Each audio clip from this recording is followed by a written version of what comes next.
अब next topic इस गरबा। अब गरबा जो है वो बहुत ही प्रसिद्ध है, आप सब लोग अच्छे से जानते होंगे। The word garba is derived from the word गर्भदी। Earthen lamp is placed in a hold earthen pot. Dancers keep it on their head and move around in a circle. Garbas are performed during Navratri festivals in Hindu month Aso Sud Ekam to Aso Sud Navami or somewhere up to Dasam और on Sharad Poonam। अभी जो गरबा होता है वो गर्भदीप होता है, यानी कि मिट्टी का दिया होता है जो कि मटके जैसा होता है। अब उसके अंदर दीप रखे जाते हैं, यानी कि और उसमें छेद होता है। अलग अलग सर्कल में लोग ग्रुप बना के नाचते हैं उस गरबे को बीच में रखकर। और ये ज़्यादातर नवरात्रि फेस्टिवल में ये डांस किया जाता है। और इसमें ये कौन से महीने में, जैसे हिंदू मंथ होता है आसो सुद एकम से लेकर आसो सुद नवमी तक होता है और कहीं कहीं दसवीं तक भी होता है। दसवीं यानी दशहरा जिसे हम कहते हैं, और ऑन शरद पूनम, और कई जगह पे शरद पूनम तक होता है।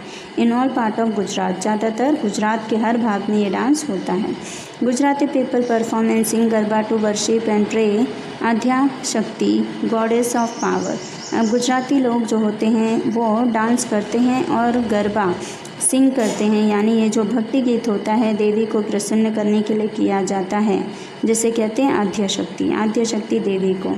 तो मदर जगदम्बा, आद्य शक्ति देवी का मतलब है माँ जगदम्बा। माँ जगदम्बा की इसमें पूजा की जाती है। आजू बाजू में राउंड बनाकर गरबा किया जाता है और गरबे का मेन उद्देश्य होता है कि वो मिट्टी का गरबा होता है जो बीच में रखा जाता है और उसके आजू बाजू डांस किया जाता है। अब कौन सी तिथि को किया जाता है, एकम से लेकर नवमी तक या कई जगह दशमी तक या फिर शरद पूनम तक। Generally it is performed in the open ground and circling to the mandvi. अब ज़्यादातर ये मांडवी के ग्राउंड में ज़्यादा देखा जाता है क्योंकि बड़ी जगह में खूब बड़ा सा सर्कल बना के किया जाता है। Kept in the center of the ground along with the strokes of hands and beats of drums. अब ये ग्राउंड के बीच में ड्रम्स रखे जाते हैं, ड्रम्स को बजाया जाता है और हाथों की जो स्ट्रोक होती है यानी हाथ ताली जो होती है वो किया जाता है। Gujarati poetry known as garba and garbi are chiefly associated with Krishna bhakti. अब जो गुजराती में पोइट्री है गरबा एंड गरबी वो इसी पे कृष्ण भक्ति के ऊपर ही आधारित है। Gujarati poet Dayaram wrote poems in Gujarati which makes the ladies sing the colourful and emotional garbi of lord Krishna's love. अब गुजराती पोएट यानी अपने गुजरात के जो पोएट हुआ करते थे दयाराम, उन्होंने गुजराती में बहुत सारी ऐसी चीज़ें लिखी, मजदे लिखे जो औरतें गाती हैं। And Singh the colourful and emotional garbi, उसको वो बहुत ही हाव भाव से कलरफुल गरबी को लेकर और फिर वो उसे गा कर भगवान की भक्ति करती हैं। तो उसमें ये दिखाई देता है कि भगवान कृष्ण के प्रति उनका कितना प्रेम है।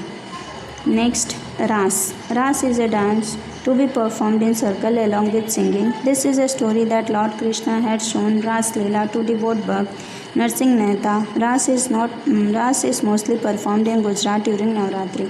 अब रास जो होता है वो भी एक तरह से इस तरह ही परफॉर्म किया जाता है कि सर्कल बना के और फिर गाया जाता है। देयर इज़ ऐसी एक स्टोरी है जो कि लॉर्ड कृष्णा की है, जो रास लीला यानी कृष्ण भगवान की जो रास लीला हुआ करती थी वो भी एक तरह से भक्ति ही है।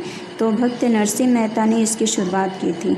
रास is mostly performed in Gujarat during Navratri. रास भी जो है वो गुजरात में नवरात्रि फेस्टिवल के टाइम पे किया जाता है, फेस्टिवल पे किया जाता है। एंड जन्माष्टमी फेस्टिवल, इसके अलावा जन्माष्टमी के त्यौहार पर भी किया जाता है। डांडिया रास is one of its type. Dandiya रास भी उसी का एक टाइप है। बट सम पीपल परफॉर्म रास by placing earthen pot on the head. लेकिन कुछ लोग जो होते हैं उस रास को करते टाइम अपने सर पर मिट्टी का दिया या मिट्टी का पॉट रख के फिर नाचते हैं। Due to increasing influence of Vaishnav sect, raas has become more popular. अब वैष्णव धर्म के लोग ज़्यादा होने के कारण इस रास को बहुत ज़्यादा पॉपुलैरिटी मिली है। Women wear traditional dresses like embroidered chaniya choli and man wear embroidered kediyu dhoti when they perform या प्ले रास। अब महिलाएं जो होती हैं वो चनिया चोली एम्ब्रॉयडर्ड यानी धागे से कढ़ाई किया हुआ रहता है, गोल्डन एंड सिल्वर रंग के धागे से, उसे चनिया चोली बोलते हैं। वो यहाँ का गुजरात का ट्रेडिशनल ड्रेस है। एंड सेम वे आदमी जो होते हैं, मेंस जो होते हैं, वो केडियो और धोती पहनते हैं इसको ये डांस परफॉर्म करते टाइम यानी ये डांस करते समय। अब उसके बाद नेक्स्ट है हमारा अदर डांसेस ऑफ गुजरात, यानी गुजरात के और अलग अलग कौन से डांसेस हैं, उनके नाम क्या क्या हैं वो हम पढ़ेंगे अब।